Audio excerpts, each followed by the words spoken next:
All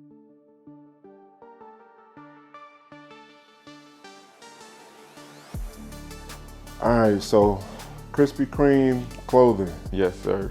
Okay. And tell everybody your name for me.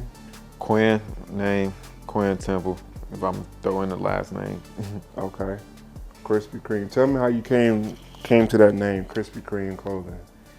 Really, we were just, it was started me and my boys, we were just sitting around thinking about a brand name, young as hell in college, and just throwing shit at the dartboard basically, and then somehow, I don't even want to, I think I probably came up with the name. Me and somebody else came up with the name on some just throwing words together type shit, and then it kind of just stuck. And then started thinking the concepts and all that, and just designs and stuff, and like, oh damn, that could make sense when you throw in like the acronym CREAM, cash rules everything around me, and then just crispy and that just together, kind of creating like a fusion of like, two different worlds and shit, but kind of part of the same culture. Got you. Okay. So you say you started this in college then? Yeah. What had you done anything like before college, like just from a fashion standpoint or creative standpoint before? Yeah, some stuff, yearbook class and shit that I was in high school. I just got thrown into that too, like 10th grade, just ended up in the yearbook class, and then shit, I was like the youngest person in the class doing a bunch of stuff. Then I was just stayed in that class till like senior year, and then designed the yearbook for my senior year, and then just between that time span, just the yearbook stuff and sports. Sports you can get creative a little bit. I played basketball. Those was it though. I never really tapped into anything like on the fashion sense back then. Besides like, we used to be drawing and stuff too, like in elementary school. Everybody used to draw the money sign symbol and all that, and Right. Air Force Ones and stuff. Try to make a pair of Air Force Ones. Used to do shit like that, but it never really got into my mind like, let's do some artful shit or just some creative stuff. It just was like naturally stuff that just came to me or that I was a part of. But the creativity was there though. Yeah, I guess so, huh? Got you. Yeah. So you guys decided this in college. Like how long had you known these guys when you went to school? Honestly, some of them was the main other person that I really knew was my best friend. I was out at his campus. We was at Eastern Michigan. I went to Oakland, and then other people that he knew, like 2 other people, and then we kind of connected all through him type thing, and then kind of just start building from there and stuff. Yeah, type. But mainly my guy I say is my best friend. Like mainly he like kind of was the foundation for the thing coming into being for real. I mean, that's a lot though. Like, Yeah. guys, friends coming together, you get to know each other in school, but like getting to the mindset of starting a clothing line, like, Yeah. I mean, how did that conversation even get started?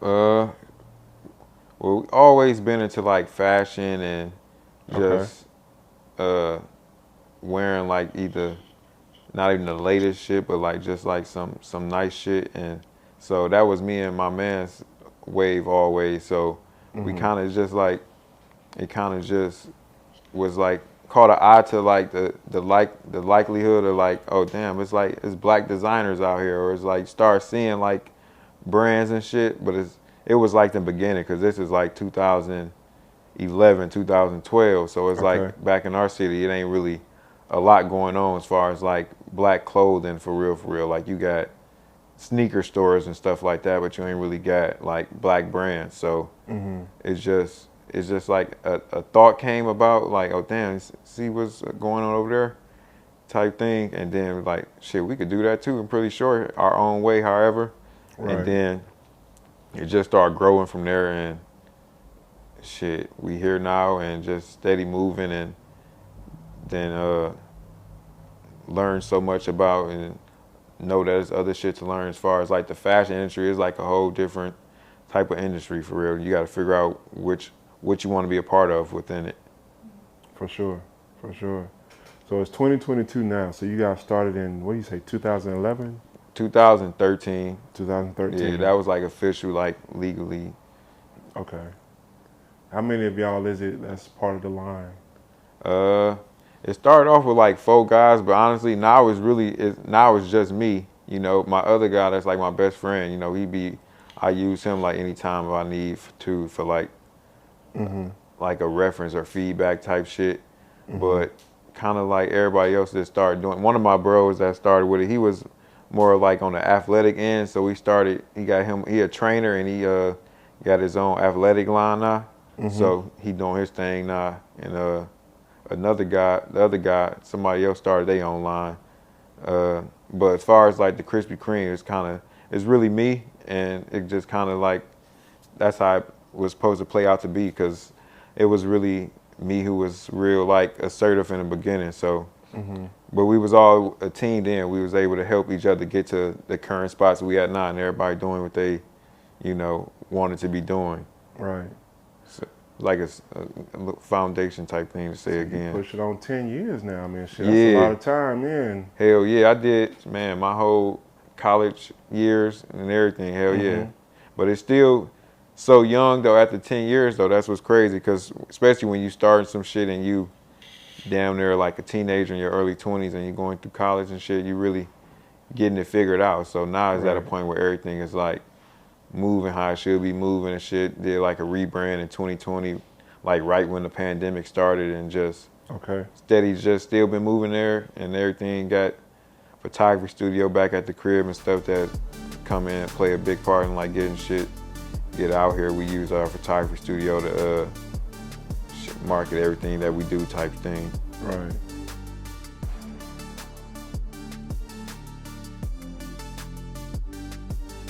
What was the mindset behind the rebrand? Like, I mean, what was some of the things that you was wanting to change, with that? That was like the first part of like of me like getting everything like situated, like where I'm doing is literally just me, because it was still my man's like my best friend. We still was doing it together. We was like the last two basically, and so around like 2018, 2019, just started figuring out like for shit to really go where it need to go, it just gotta go a certain way. Like I really, this is what I really like got a passion for, like strong passion for it. So it was like just made sense for like do my thing how I'm doing it. So I ain't really gotta just like worry about incorporating other people's thoughts and shit with the way like the operation moves. So exactly. And then I got like aspirations for this shit now to just keep going and build other brand ideas I got and stuff. So it's like the whole process was like kind of played out how it's supposed to. But like you said, yeah, going on like 10 years for sure. Exactly. So like with what you're doing now, like in the past 10 years or so, like talk about some of the shows, that you've been in. Like did the show, and it wasn't like how the shows is now, because it was like your first one, so you kind of just like taking it as it comes, like okay, let me focus on this and that. Exactly. But now like when we do shows, it's like you trying to like dot every I. But the first experience was lit because it was like you actually like get that perspective of seeing like, damn, this is like a different step before just saying like, let's sell some clothes or let's sell some t-shirts and shit. Like this is an actual fashion show. Like at least that's how I look at it. Like start peeping at the opportunity and just what you present in a different way. Like you want shit to be like A1. You don't want to. It's your presentation is like your first impression on people. So you want to like set a standard for like, okay, when you see my brand, you're not gonna see like nothing that wanted to play around with your time or just like not come correct type shit. Like yeah. Was there a fear there, like for that first show? Like, were you afraid of some of the critique that you might get? No, but it was kind of like, it wasn't no fear. It was kind of like an anxious, like just trying to like see what happened. But it was kind of still like a situation, just like waiting on like stuff to get done or something. Like you like, damn, is this gonna be ready? It's more of a like a Anxious. Yeah, like damn, I hope this be ready or type shit like that. All that'd be like the main Because you had already type of been shit. selling before that. You had been Yeah, selling we for was a like while. more of us just like on building like grassroots and just direct to consumer and just online and just colleges too, because everybody was in college, so we was at colleges heavy and shit like that. So the fashion, like once you like the fashion shows came like 3 years later type thing, just meeting like people that really like, oh, now you start getting told like, okay, you got to look into like getting your stuff made from scratch now, you know, cutting. So Exactly. you got to start, you know, really being able to get them ideas that you got in mind out there that you can't just get made by just ordering a T-shirt or something like that. So That's true. that type of stuff, you learn it through that process. Then just start getting more with the fashion etiquette type stuff. And Talk about that process, because like, I mean, you know, a lot of people who, you know, a lot of people who they start that way. T-shirts, yeah, hoodies, you know, get something screen printed on. right. They may graduate to some embroidery or patches, but like you're at the level now, a decade in, like you're talking about cut and sew. You're talking about patterns, customizations. So talk to them first about how The beginning that to like first that path. transition Yeah. from buying T-shirts and slapping something on it to, you know, transitioning beyond that, like the headache of it and all of that. Yeah, it's definitely because it costs more. The more like the more extreme your ideas get, the more that shit costs. So it's definitely like you got to understand like how to approach certain projects and shit. Like, okay, this one we might need to do pre-orders for this, or we might need to just get a couple made and then just throw it out there, you know, and see the reaction it get type thing. So it's like you learning as you go with this, you know, because you can always do as much research on like other like brands you look up to and you know stuff like that. But until you like put your foot in the game, it's like your experience is gonna be different from anybody else's experience type thing. Right. So it's definitely it's like a learn as you go thing, but it's like you can't be scared of no type of obstacle or encounter because it's all a part of it, you know. It's like it's easy to figure out because you're really just talking about clothes. It's like it's not like some rocket science type thing. So it's like just being comfortable in the space and just having reliable resources. You got to have that as well, you know, to hold up the quality that you want. Quality for sure is a thing you got to pay attention to as you go, because the same quality that, you know, got you by in the beginning is not the same quality that gonna get you to the next point. So you gotta have your quality inspection type thing going on as well, part of the business. That's the main thing. That's true. Yeah. That's true. So How do you like? So your first time, like, how did you go about finding, like your sources? You know, for clothing, like when you. A lot of stuff. I'm big on like I guess Google search, like just searching until I find what I'm looking for type thing. Okay. So just was like, okay, dang, I got a project where it came up to be like, damn, I want to get some embroidery done now. So I'm trying to figure out, hit Google, call some spots. I hit Google, call some spots, and if it's not just online based and just, that's trial and error too. That's another part that come with, you're gonna have this trial and error part, because the first embroidery spot I went to wasn't what I was looking for, at least not once I seen the next spot type thing, you know. So damn, what was the full round question though? Well, the thought process is because, like, when you start off with shirts, T-shirts, Right, or yeah, hoodies, exactly. you know that's easy to find. Yeah, So to speak. exactly right. Finding But when you start looking for a certain type of clothing, yeah, right, exactly. that process Sources, of you asked searching about for sources. that, right? Yeah. Heavy on like Google, whether it's like in the area or not. But then too, like people like word of mouth, like, cause one of my friends, like that used to be my neighbor. He had started a brand like when he was in high school. That's like way before we even started a brand type thing. He younger than us. He had started something. Him and his homeboy had started their own thing called Kings of Kings Clothing. And they was going to the screen printing spot that I go to now and shit. I done built a whole like 6-7 year relationship with them after messing with other screen print spots, and then finally going up there and seeing like what the work is. And they got like some of the best work in Michigan at J Silk Screens, and they show love to me, support the brand and all that. So building relationships, my embroidery spot, I found them on Google as well type thing, and reached out when they got some stuff made, good price points and stuff, and just building relationships with them, good relationship going on like I said, at least 5 years type thing. I try to stay in the same spots, but then now I've been messing with like overseas manufacturers more and just using that lane too to get cut and sew stuff made. So just really just using the internet, I would say that's like to sum it all up. Like the internet is like your greatest weapon with today's time, no matter like that's true. how you look at it. Yeah, it's like even if you use it like minimum, it's like it still could like do so much for you, like depending on what you're looking for.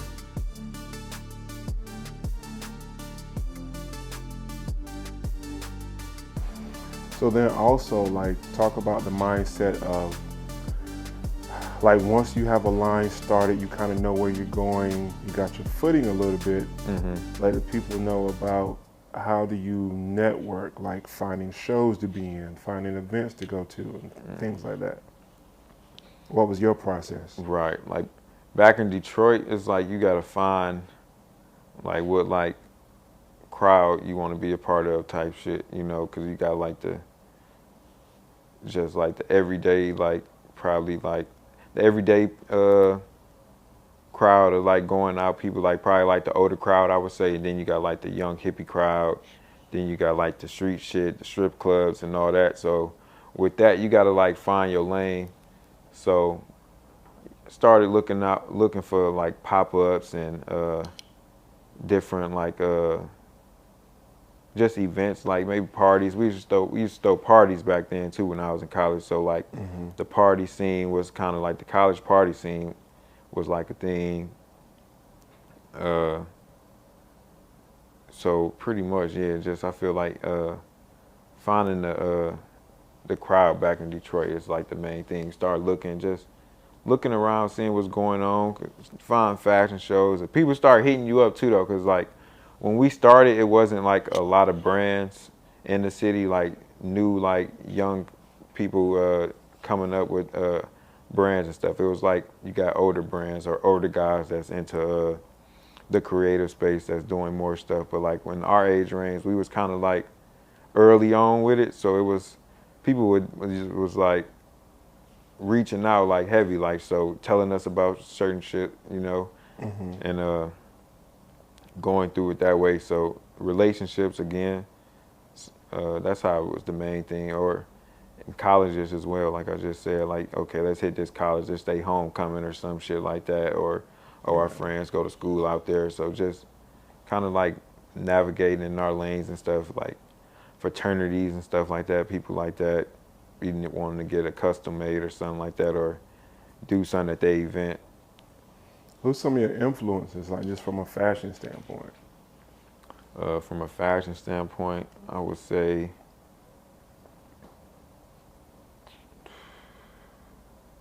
I'm gonna say like just probably I like Kanye, how he his style came in changing the game. I like Fab, even though I'ma just include in fashion because that's why I look at on some fashion shit since I was a kid. Fab, the Diplomats. Nowadays, I'm kind of like designers. I like Joe Fresh Goods. I like what else I like? I like the dude that do the Crocs. What's his name? Salim, I believe he did the Versace chain reactions. I like him. I like Future style when it comes to fashion. Always been on some fashion shit. And another maybe, Pharrell always been on like some cold fashion stuff. I just like I like that mixed area where there's like hood shit and then there's like styleful shit still too though. You know, it's like you not scared to like go over the line or not even go over the line, but just like do something outside the box type thing. Right. So I like that type of shit and like all that. Then like the Japanese style, but even though that's kind of just like the black style, really. So. Really? But expound on that. What you mean by that? I'm saying because really shit, everybody get inspiration from black people, and they just even if they own the current trend or a past trend, it's really like it's our sauce, you know. But you know, everybody figure out a way to put their twist on it or shit, just collaborate with it type thing, like that. Yeah. But like right now, like in Japan or like Tokyo, they dress like, even though how the style is changing here, but they kind of been on it a little longer, like bringing the baggy era back and shit like that kind of New York and 90s vibe. Like that's basically everything, like trying to circle it back around to, you got flare jeans and all that coming back out, and what is it called? Like, like skinny jeans, and then just baggy shit in general, like type sweats and stuff and all that. Yeah. All that. It's all circled back around. I feel like black culture just make a lot of, the way we do it, it just always like put the light on it type thing. It ain't like people biting, it's just like, it's like the world is full of like inspiration type thing. That's true. Yeah. That's true.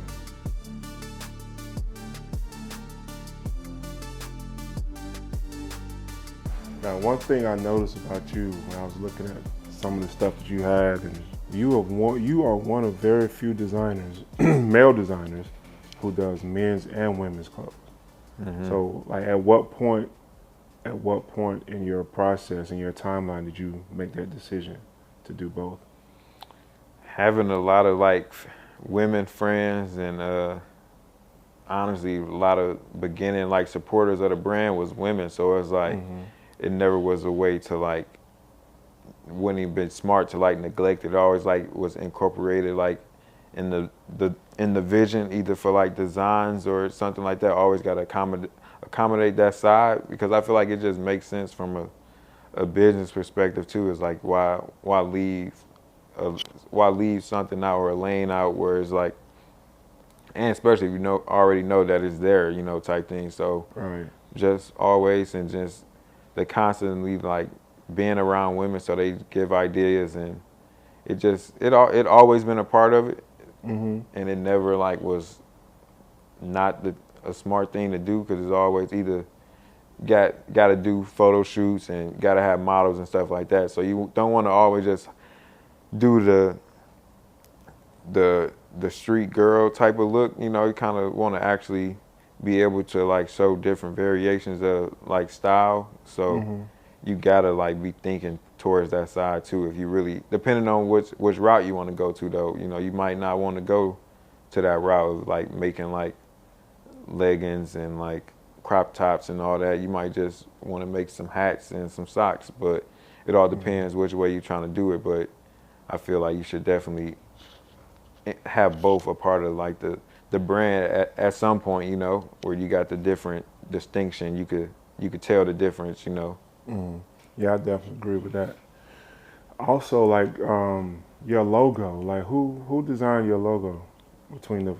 Did you was it externally, or you had somebody, one of you guys? No, this guy named Tez back at the crib. He did all the beginning logos, at least as far as like our cursive logo that says Krispy Kreme clothing. He done that one, and then different early variations of logos that we have. And then right now, who does a lot of them is my boy from Saginaw. His name Trail Frazier. Follow the Trail is his name on IG. He does a lot of the current, pretty much all of the current designs. If it ain't something that I make myself, it's because I do a little dabbling in it myself too. But as far as like when I really need some shit where I'm like, okay, I need that full, you know, outlook, that full expression type thing, like how you want it to look like. Oh yeah, this a particular logo, my Trail.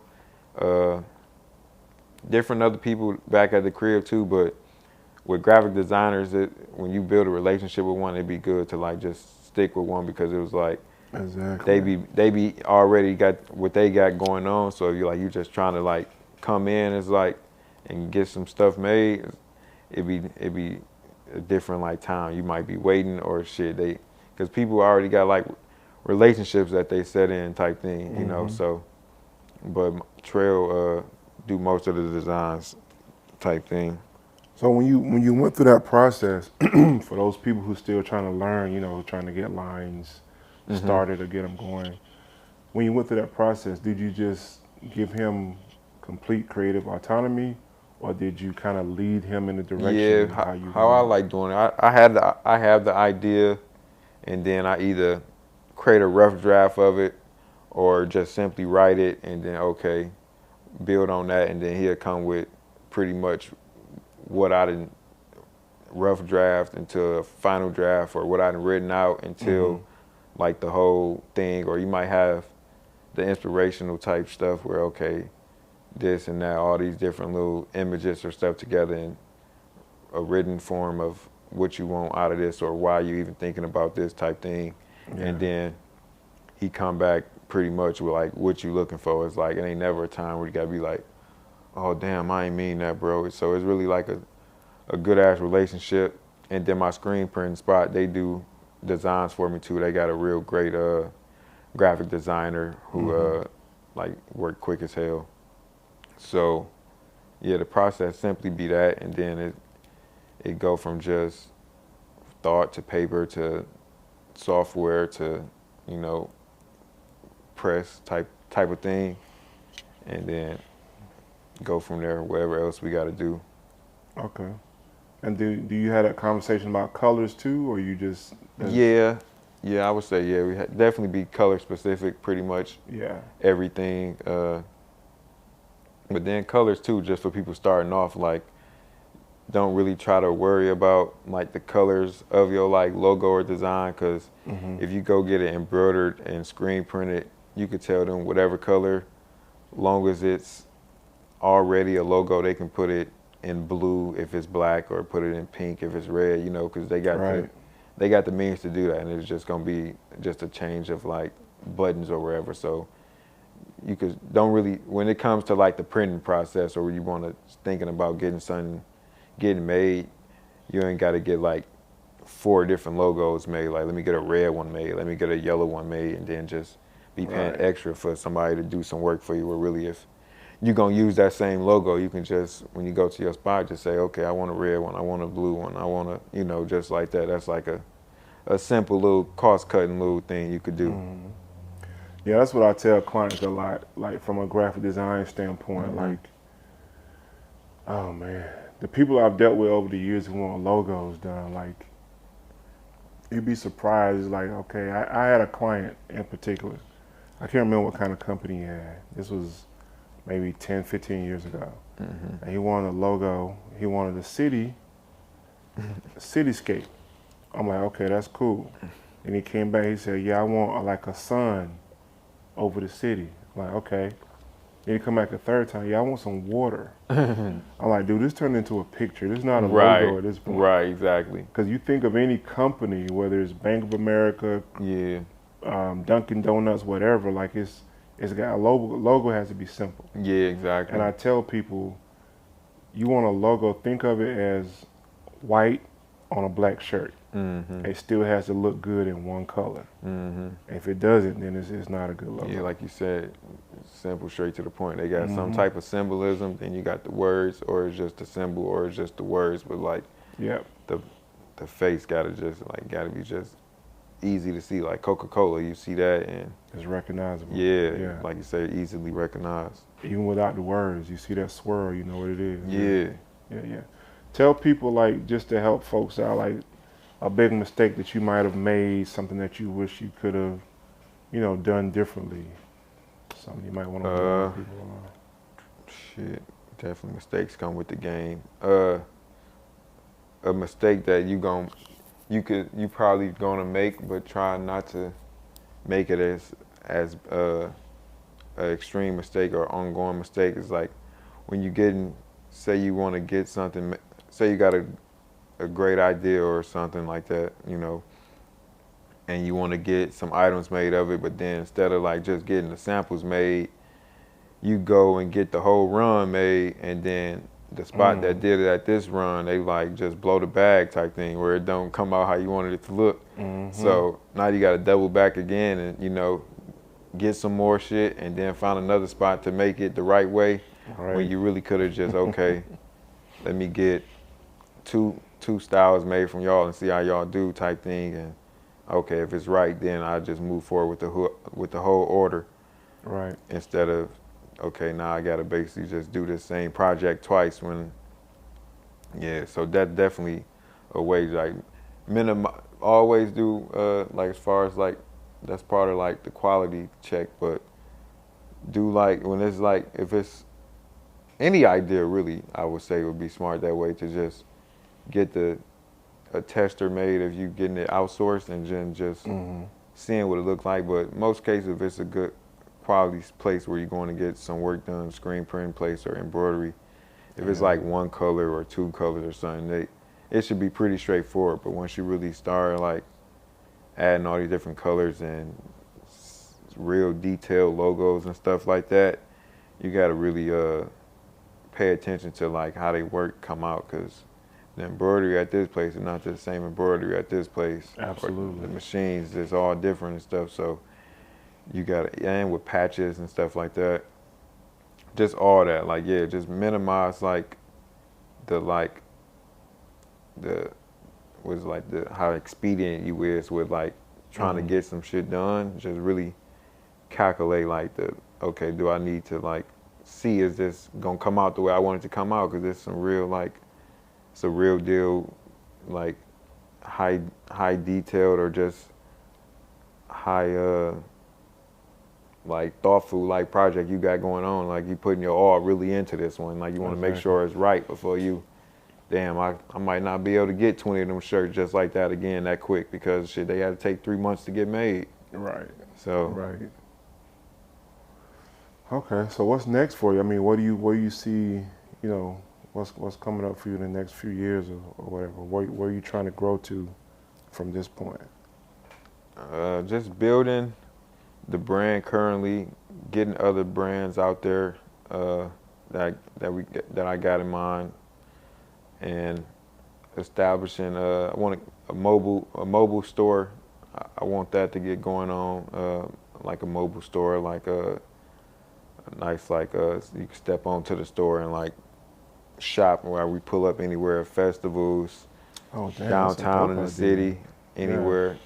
My man was just talking to me about like another idea I ain't gonna say, but we gonna do that too. But like, yeah, like I like the mobile space, like how, cause like the food truck craze, like that's been hitting every other like city, like how it started in Cali. It's been like back in Detroit at the crib, food trucks is like coming out like a mug. Like a lot of people is stepping into that lane. Yeah. And just just growing more as an artist with the clothing and other things and film and stuff like that, doing skits and sketches and stuff. I got my cousin back at the crib, we be working on skits and sketches. I incorporate that into the brand as like a marketing tool. So I'm about to get into that more, just get into the media space more for real, and just bringing together all the different things that go into that pot that's around me together type thing, and just branching out into different everything, like from like shit, books or just fashion shows and festivals, just bringing different types of stuff to the city and to collaborating with people in other cities, like how I'm down here in Atlanta. Stuff like that. Just keep growing this space of this like black creatives and black entrepreneurs. Just keep growing within it and inspiring people and helping people. Just being like a person that can show people like, hey, keep going with what you're doing. You never know where you're gonna be at, because whatever's out there for you is like it's gonna find you. You keep being willing to go through every day with the process type thing. Yeah, that's a dope concept, man. Like the media is definitely everything right now. Yeah. Like, and that works good with branding. Well, shoot, man, I definitely appreciate it, man. Hell yeah, I Where can appreciate everybody it. find you at?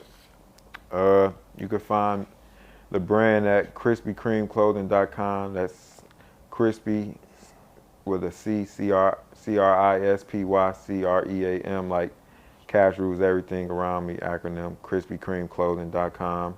Okay. Krispy Kreme on Instagram. Gotcha. Krispy Kreme on Twitter. Pretty much everything. CRISPYCREAM. Facebook, TikTok, we on there now because you got to get on there because that's the future. They say they blowing past everybody, so you got to have a TikTok page because you're gonna fighting it. I'm fighting it hard, man. I was the same way. I was like, let me just go ahead and make one because that's where it's gonna be. Because they growth rate is like they growth where they at now is like Facebook and all them was like still like on college campus working type shit at that level. So they, you know, it's like that. Well, we appreciate it, man. We definitely look to work with you some more, man. Collab on some stuff in the future.